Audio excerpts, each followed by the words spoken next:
This is the reassessment, um, I guess, assignment for CO4c, and then we had to correct our assessment that we took originally. So for the first part, I got it wrong because I didn't even pick an answer. So I did all the free body diagrams and the sum of the forces in the y direction, and it gave me the force of the spring by the top and the force of the spring by the fish were equal to each other.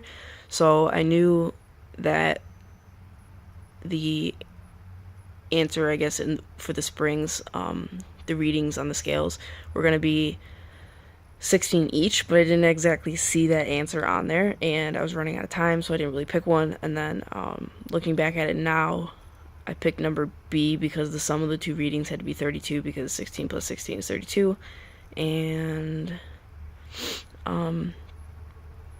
so that would mean that each one was 16. So that's the one I should have picked. And then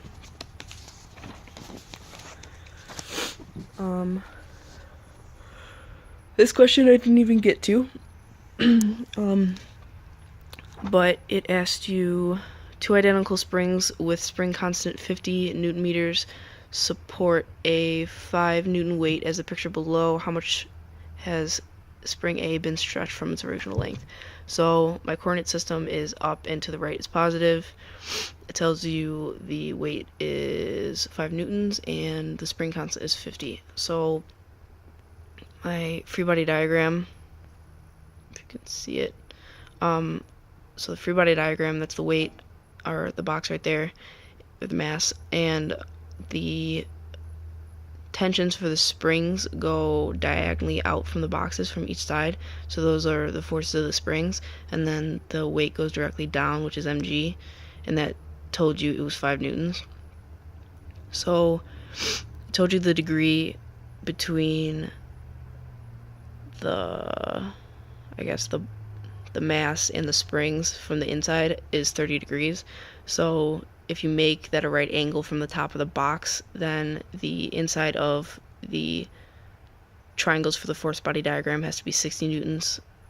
So that equals 90 degrees. So theta, you know, is 60 at that point. And then if you do the sum of the forces in the y direction, you get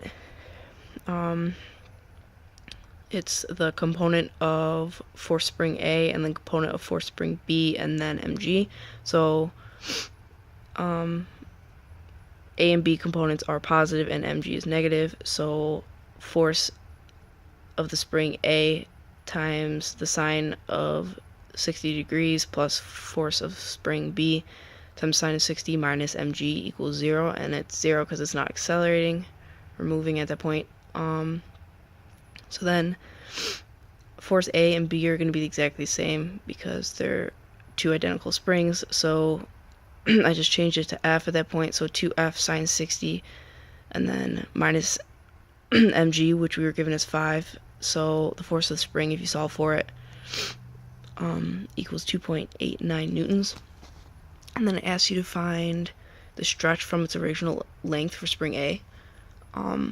So the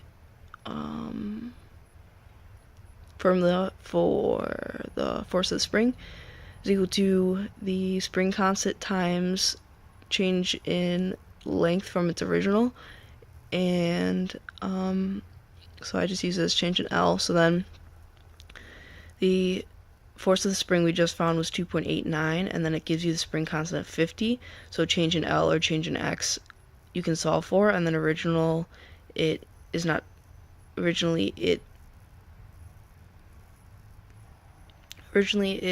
wasn't stretched at all, so final minus initial, so you're solving for X final, and then when you solve for that, the answer is 0.0578 meters, and that's the stretch for spring A. And spring B would actually stretch the same, but it doesn't ask for that. And then for the third question, you said my answer was okay, so I guess I just wanted to describe it more. So I guess the better way, well, I said the spring scales are reliable because the same force that the spring exerts on the masses is equal to the weight of those masses. And I guess that probably made more sense to me than it did to you. So then the better way to explain it is just because of Hooke's law. That, like the equation on the one I did before, that F equals the spring constant times change in L, that the force applied is proportional to change in L because they're directly related. They're neither is in the bottom of the fraction. So then that's why you can say that, especially for the one on the front, that since the force applied was that 16 kilograms times gravity, that would be the same as the change in length of the spring. And for spring scales, since the change in length of the spring directly measures the mass, that's why those are reliable.